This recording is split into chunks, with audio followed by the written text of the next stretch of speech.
5 days ago, Elon Musk was at the White House getting a key to Washington or something from Donald Trump. Thank you for all his great service. 5 days later, Elon Musk is leading the charge against the bill that would fund Donald Trump's domestic priorities, the bill that Donald Trump calls the One Big Beautiful Bill. It's a turnaround that pro wrestling would blush at. But it's not really that unexpected, and I'll tell you why. All right, so start with this. 1:30 p.m. Eastern Time, Tuesday, Elon Musk goes on his Twitter feed, his X feed, and writes this. I'm sorry, but I just can't stand it anymore. This massive, outrageous, pork-filled congressional spending bill is a disgusting abomination. Shame on those who voted for it. You know you did wrong. You know it. Then, 2 hours after that, Musk says, in November next year, we fire all politicians who betrayed the American people. And that is part of a 13 tweet or retweet spree that Musk goes on in a 6-hour period on Tuesday afternoon and Tuesday night. But he was far from done, because on Wednesday, he again takes to his personal social media site, X, and he goes on another run. Okay? I think my favorite quote that came out of all of this, and then I'll get into it more, but this is my favorite quote. So Mike Johnson, the Speaker of the House, was asked about Elon's disapproval of the bill and what it meant. And he said, well, I called Elon's phone last night, but he didn't pick up. Okay, so what's really going on here? Okay, I mean, like, what's the real story? Start with this. I always use two metaphors to talk about Elon Musk, Donald Trump, and the sort of Washington Republican Party. The first is, it's like putting two piranhas in a bowl. And that's specifically related to Trump and Musk, right? You drop two piranhas into one bowl. Kid, I never did this. People always told me about this when I was a kid. I don't know if anyone's ever done it. And in the theory is that they're piranhas, and if they don't attack each other that second, they eventually will attack each other, and one will kill the other, because that's their nature, right? That's who they are.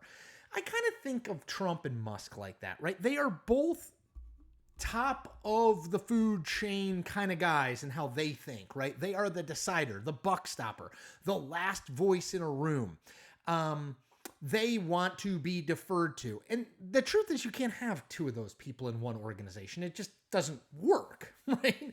And so it always seemed like there was going to be tension there. So that's the first metaphor when I think of Elon and Trump in Washington. The second metaphor is when you have kids and your kids are little, and you and your wife or partner, whoever, is like, let's go out to dinner with the kids. It'll be fine. And you go at like 5:30 in the afternoon. When you go and you sit down at the restaurant, it's a sit-down restaurant. You go and you sit down at the restaurant.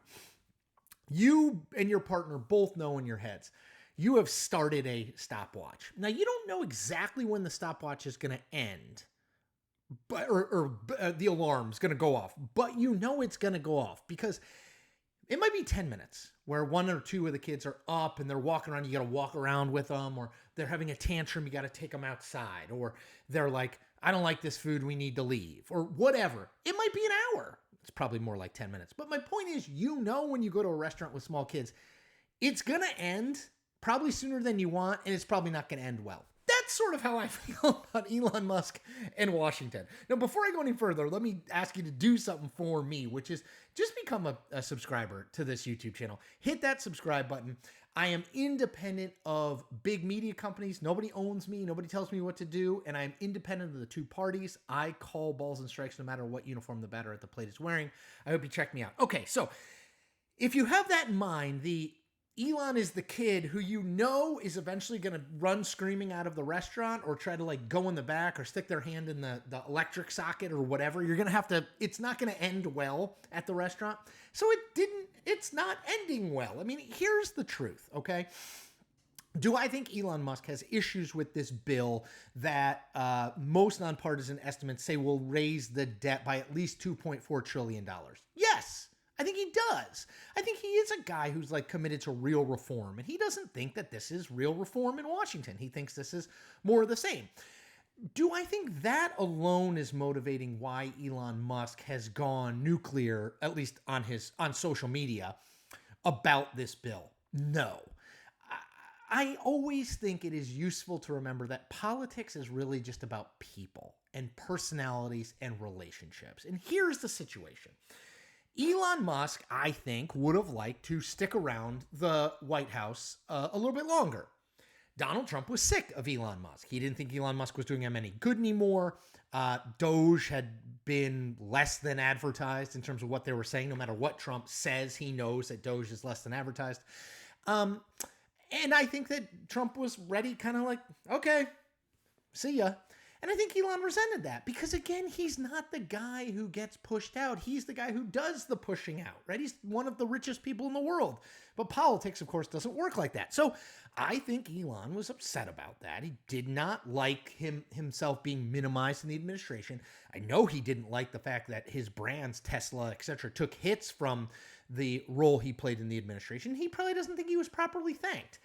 And there's always a financial thing here, guess what the House version of the One Big Beautiful Bill cut? Tax credits for electric vehicles. Guess who cares about there being incentives for people to buy electric vehicles? Elon Musk, right? So I think he is annoyed that he was kind of pushed out of Washington, annoyed that he had to take all the slings and arrows for Doge, and annoyed that he isn't getting more of what he wants from Republicans. But this was always going to happen. If you are going to dance with someone like Elon Musk or someone like Donald Trump, but let's keep it focused on Elon Musk. If you are going to dance with Elon Musk, it is going to always be fraught. It is going to always be perilous because he is utterly unpredictable. He is utterly not disloyal, but he doesn't really, because he's so wealthy, he doesn't really need you per se, which means he's not really interested in relationship building. He's interested in getting what he wants, doing the things he cares about, getting what he wants. Things are great when you give him what he wants, but if he doesn't get what he wants, things turn sour. He's also a guy who has been all over the map, politically speaking. Yes, I know he gave $280 million to Trump and was a surrogate for Trump at the end. But this is a guy who, his politics, I would be hard-pressed to call him a MAGA guy, right? He's on the sort of tech world piece of MAGA, but he's not like a hardcore Don Jr. MAGA guy by any means. And so it was always like an awkward fit. They were always politically strange bedfellows, Donald Trump and Elon Musk, as well as the leader of the Senate, John Thune, and the leader of the House, Mike Johnson. So like the fact that Elon isn't taking Mike Johnson's calls anymore, the fact that Elon is absolutely playing the turd in the punch bowl role here as Trump, Senate Republicans, and House Republicans try to pass this bill, this massive bill that funds Trump's priorities on everything, immigration and national security, tax cuts, basically everything, that he is sort of literally throwing poop against the wall of that effort should not surprise you at all. This is who he is. This is what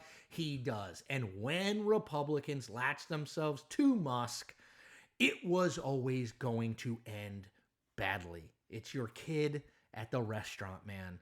You never eat for 2 hours, have a lovely meal as you talk about thoughtful books that they've read and their favorite teacher. It's always, you didn't give me the iPhone to watch my show, and now I'm going to go insane. That's what's happening. Politics is people, personalities, relationships. Elon Musk has always been a weird cat. He will always be a weird cat. And that's why this is happening. You can be amused, you can be upset, but you should not be surprised. Okay, as always, subscribe. Hit that subscribe button. It's easy and it's free. Boom. You can also like and comment on this video. Helps me get my content out to more people as we grow and grow and grow, and we are growing fast. The more people who can see my stuff, I hope the more people who like it and become subscribers. The last thing you can do, just tell a friend or two about what I'm doing and why you think it's worthwhile. All right, everyone.